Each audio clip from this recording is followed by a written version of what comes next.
Welcome to the Team SNG Deck Profile. This is the Springans Albaz update post Lightning Overdrive. I want to apologize for this being a little bit late. I was a little under the weather over the weekend, meaning that I just didn't have time to film and edit this weekend, and so I've just been a bit delayed. While I got your attention, I'd like to ask you guys, leave us a like, leave us a comment, leave us a subscribe. So, this deck is an interesting deck because it can go first and it can go second, which, if you've been following the channel for a while, you'll realize something I really like. When this deck goes second, it's aiming to OTK, potentially using Albaz and his new fusion, much like the pure Albaz deck featured on the channel last week.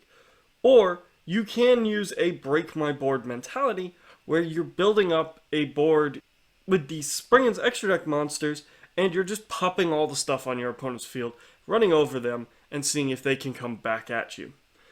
The reason I really do enjoy this deck, though, is it does give a good back and forth, while also being able to control the board state. And going first, you can do a lot of the same things you do when you're going second, especially with some of the new cards that the deck has access to.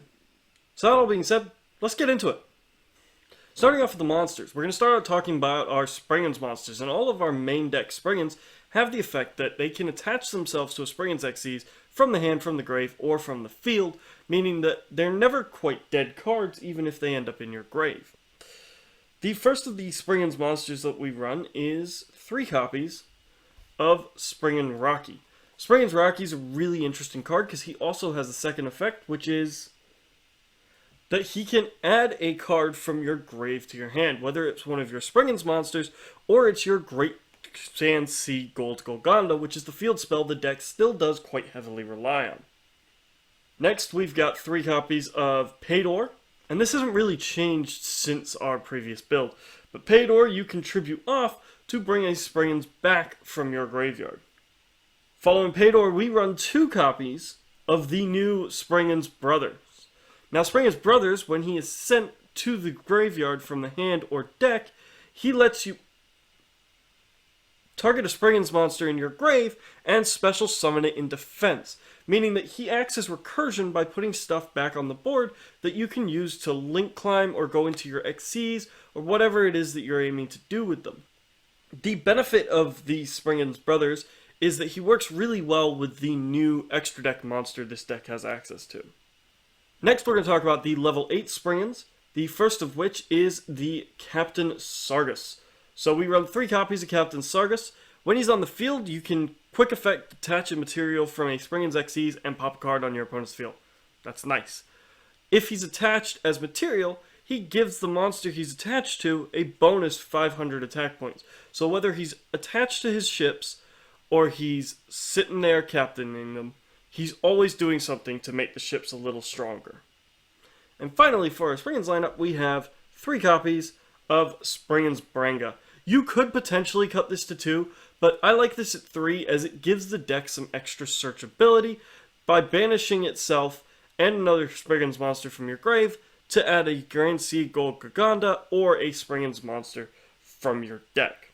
Now, we have another card that in my head is Springans, but really also isn't Springans, and that is 3 copies of the new Supreme Sovereign Serpent of Golgonda. And the reason I think of this as a Springans card is A, it's level 8, and it's a fire, meaning that it sort of fits that attribute of a lot of the Springans monsters, but it can special summon itself from the grave so long as Grand Sea Gold Golgonda is on the field. And the benefit of that is that this is just another way of getting a level 8 on board so that you can actually just normally XCs into your Springans Ship Explowerer rather than using Gold Golgonda to go into it. So, I like this just because it gives the deck some extra consistency in getting 2 level 8s on the board and making that an easier process. The other benefit of Supreme Sovereign Serpent of Golgonda is it does protect your Grand Sea of Gold Golgonda by letting you banish a monster from your graveyard if it would be destroyed. So, it does act in 2 fronts to be extremely useful to Springans, hence the reason I think of it as a Springans card in all but name. Now, this isn't just a Springans deck. This is Springans Albaz. And the reason that I run Albaz in this is his new fusion monster basically acts as a Explowerer on its own. And what I mean by that is you can use Fallen of Albaz and a light monster on your opponent's side of the field to go into the new fusion, and the new fusion will then let you fuse out a second Albaz fusion, and all of Albaz's fusions are level 8. You overlay the two of them straight into your Explowerer, and then you've got material to detach and so on and so forth. And I did say light. Well, in my head, this deck is primarily built to go second, and I will talk about what we can change to go first. But going second, you can't do much better than 3 copies of Nibiru. And I love Nibiru. If you haven't checked out the Fallen of Albaz deck profile, Nibiru, Fallen of Albaz, and any monster in hand in that deck is pretty much an OTK. Now, it's not quite the same in this deck, but it can certainly get you close. And then you can use the Springans stuff to control the board a little longer and hopefully push for game on the following turns if you go second. Now, the benefit to building this deck to go second is that most decks these days want to go first, so you're likely going to get what you want whether you win the die roll or not, and it's easy enough to make it a going first deck by just siding out the Nibiru for something else that we'll talk about right at the end. So that does it for our monsters.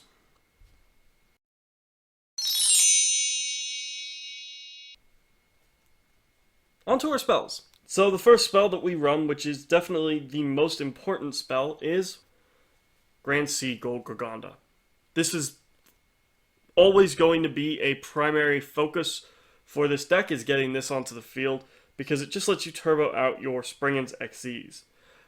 Because it's such a focus, we don't run 3 copies of it, we run 6. With our Brangas, we're running 9. And, well, let's be totally honest, we're running 10.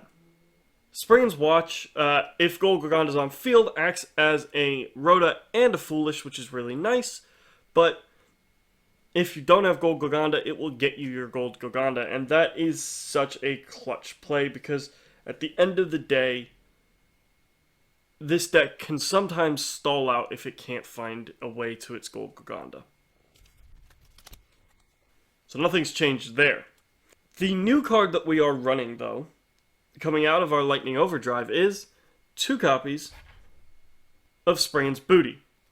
Springans Booty is such a good card for this deck. If a face-up Xyz monster that you control leaves the field by card effect, whether it be its own or your opponent's, you can target a monster your opponent controls, and it can no longer activate its effects for the turn. The other benefit of this is that you can send this from the field to the grave to activate a Golgonda directly from deck. Meaning, guys, we're now running 12 copies of Golgonda. We have no excuse to not see at least one in our opening hand. Finally, on to a few more utility cards. Well, we run Machine Duplication, as Branga and Paydor act as machine dupe targets, and sometimes getting the materials on board is nice. And then we also run 3 copies of Trade-In, because we are running so many level 8s, it just wouldn't make sense to not run Trade-In. On to the traps we're running. We are still running 2 copies of Springans Call, as it just acts as a nice recursion from Grave for Fallen of Albaz or a Springans monster. And we're also running 2 copies of Springans Blast, because typically we will have a Springans XYZ on field, but potentially we could also have a Albaz Fusion. And if we have an Albaz Fusion, Springans Blast is doubly nice. That is it for our spell trap lineup.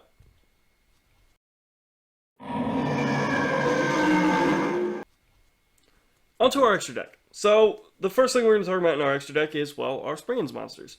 The first of these being 2 copies of the new Springans Merrymaker. Merrymaker is such a good card. When it is special summoned, it will let you Foolish Burial a Springans monster from deck. And that's the reason we only run 2 copies of Springans Brothers, is we don't need it in our opening hand, but Merrymaker being able to send it to grave and special summon something from the grave is really nice. Also, during your opponent's main phase or battle phase, you can banish this card. And again, that's really useful in this deck too, as that can trigger off your Springans Booty to now negate a card as well.